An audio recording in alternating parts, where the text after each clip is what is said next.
Sempre na perspectiva do acolhimento, a doutrina da Igreja apresenta orientações claras sobre as pessoas homossexuais através de documentos oficiais como o Catecismo. O Catecismo fala de pessoas com tendência homossexual exatamente para focar na pessoa e perceber que uma coisa é aquilo que nós somos, somos chamados a ser filhos amados de Deus, somos filhos amados de Deus, somos criados por Deus, e depois há a forma como nos expressamos e as várias dimensões daquilo que são características do ser humano. E, portanto, é importante perceber que a homossexualidade, a tendência homossexual, nós não conseguimos perceber exatamente qual é a origem, não é? Por isso o Catecismo até fala de uma expressão quase inato, não é? Portanto, não pode ser inato, porque inato é a forma como nós fomos criados por Deus, é a complementaridade homem e mulher, mas nós percebermos que não é algo que a pessoa controla, a pessoa não tomou a decisão de ser homossexual, a pessoa desenvolveu essa tendência. E, portanto, a perspectiva da Igreja é sempre no sentido de defender a pessoa e perceber que a homossexualidade em si não é pecado, porque para ser pecado, como nós sabemos do ponto de vista tradicional, é preciso haver matéria, consentimento e conhecimento.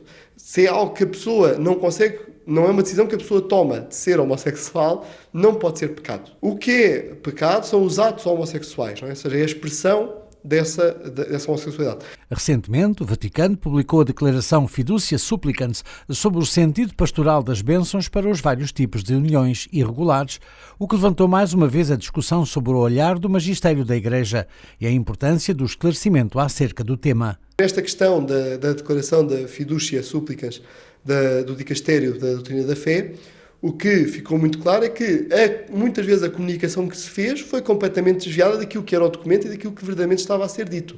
E este é que foi aqui o problema, mas lá está.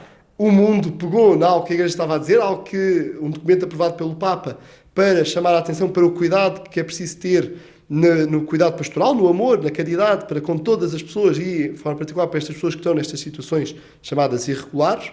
E, olhando para estas pessoas, cuidar delas, ajudá-las a fazer caminho. E o que saiu, muitas vezes, o que foi propagado pela comunicação social foi uma coisa completamente diferente. Ficou muito claro isto. Estamos a abençoar a pessoa, não é a abençoar a união das pessoas. Portanto, a Igreja, quando dá uma bênção, estas bênçãos informais, pastorais, como é dito no documento, a dois homossexuais ou divorciados recasados, estamos a abençoar a pessoa no seu caminho para a santidade. O Catecismo da Igreja Católica afirma que as pessoas homossexuais são chamadas à castidade e a procurarem as virtudes do autodomínio, a oração e a graça sacramental. E, por vezes, o apoio de uma amizade desinteressada podem e devem aproximar-se gradual e resolutamente da perfeição cristã.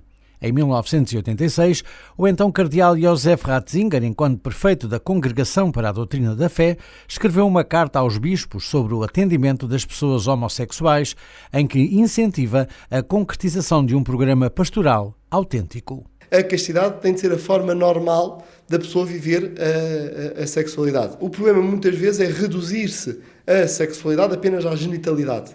E isso aí é falhar completamente porque deixamos de entender a sexualidade como parte do plano de Deus.